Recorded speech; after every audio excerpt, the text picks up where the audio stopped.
It was 4:59 p.m., 1 minute until my contract ended. My finger hovered over the button that would destroy everything my boss had built his career on. Because here's the thing, he didn't build anything. I did. And for 5 years, Dave smiled to my face while stabbing me in the back. He took credit for my work. He laughed when I asked for a raise. He called me Replaceable. At exactly 5 p.m., I clicked the button. By Monday morning, the company would be hemorrhaging money, trucks frozen, systems crashed, $200,000 evaporating into thin air. And Dave would finally face the truth he'd been running from for half a decade. But I'm getting ahead of myself. Let me take you back to where this nightmare began.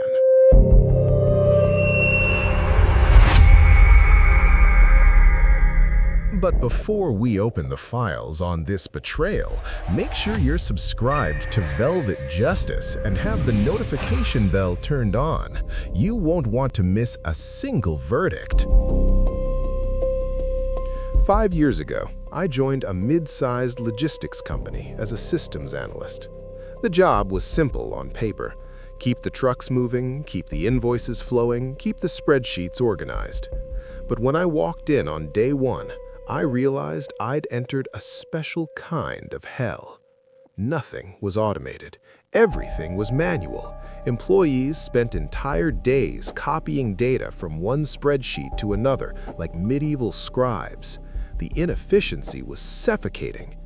And sitting at the top of this disaster? My new boss, Dave. Dave was one of those managers who perfected the art of looking busy while doing absolutely nothing. He'd walk around with a coffee cup and a concerned expression, nodding at people's computer screens like he understood what was happening. He didn't.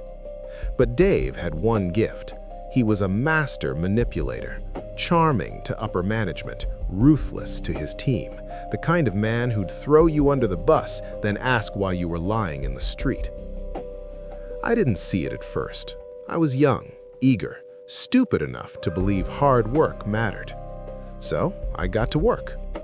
Over the next 6 months, I built something beautiful.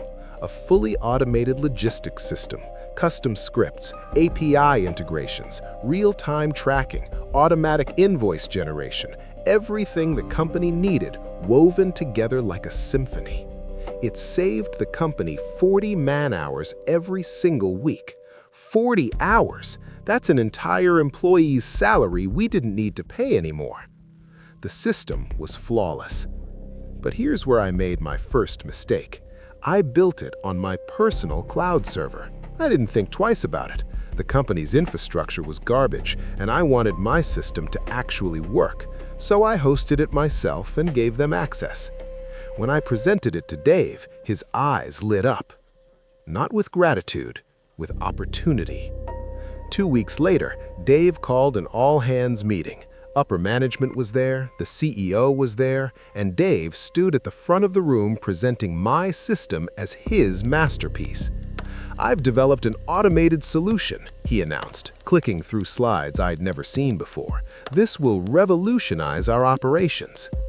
I sat in the back, frozen, watching him steal my work in real time in front of everyone.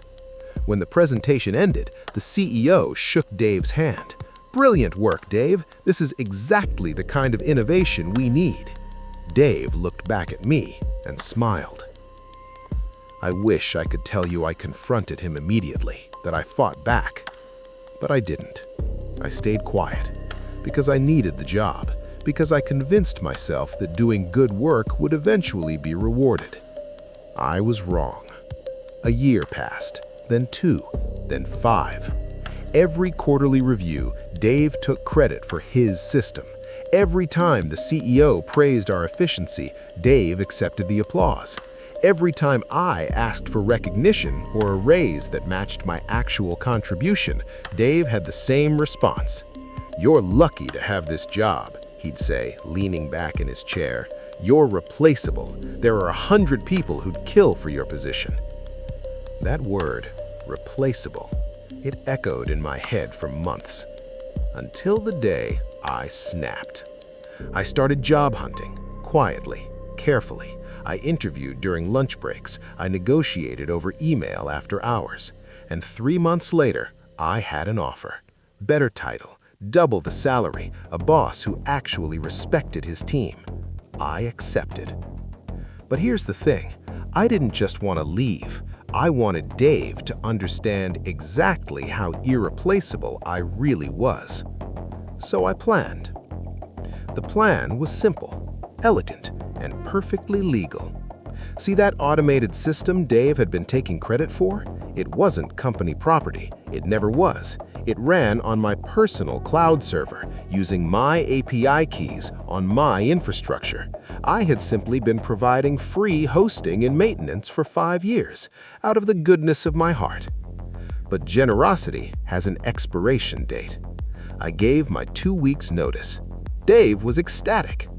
"Good luck finding a job as easy as this one," he said, that same smug smile plastered across his face. "You'll be back."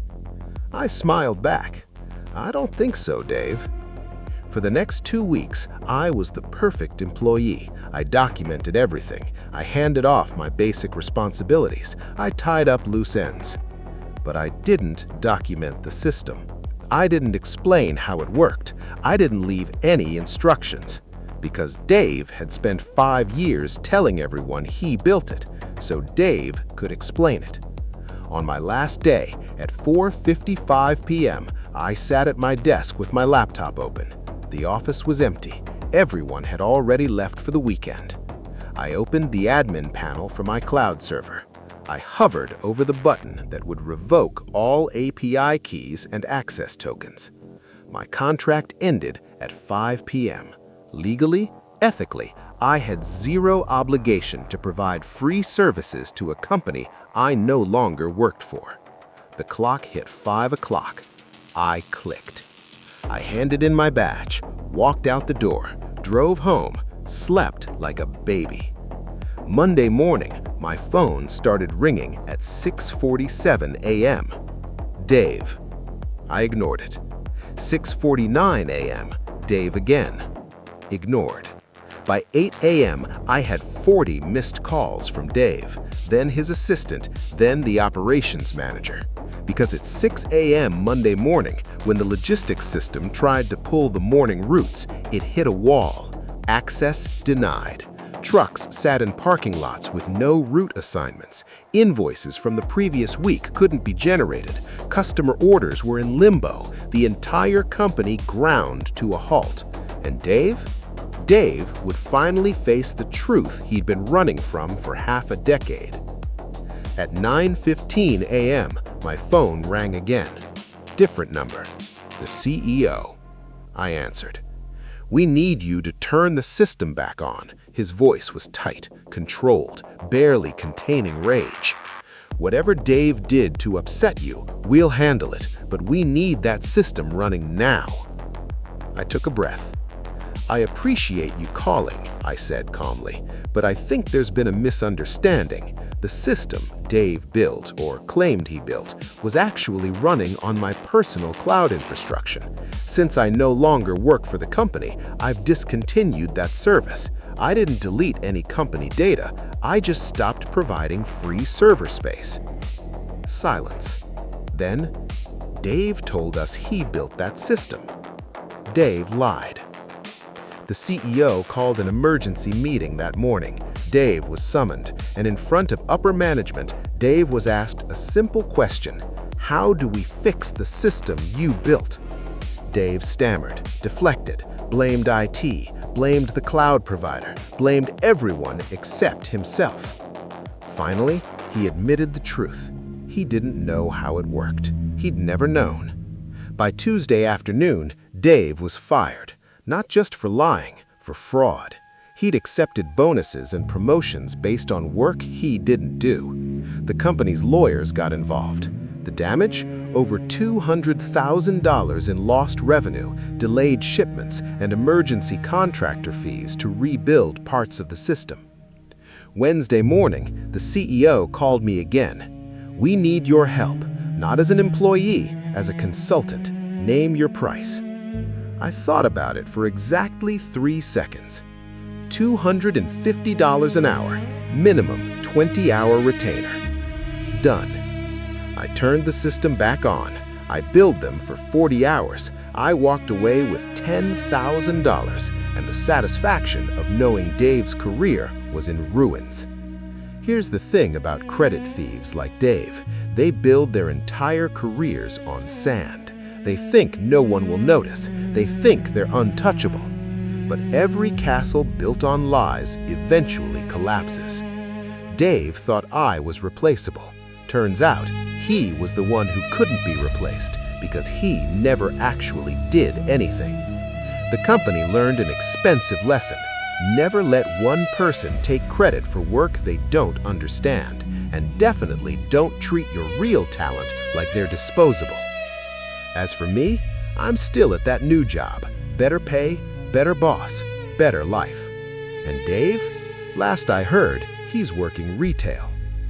Sometimes karma doesn't need to be elaborate. Sometimes it's as simple as pressing a button. If you believe justice was served, hit that like button. Subscribe for more stories of perfect revenge, and drop a comment. Have you ever worked for a credit-stealing boss? How did you handle it? This is Velvet Justice. Until next time, remember, the truth always catches up.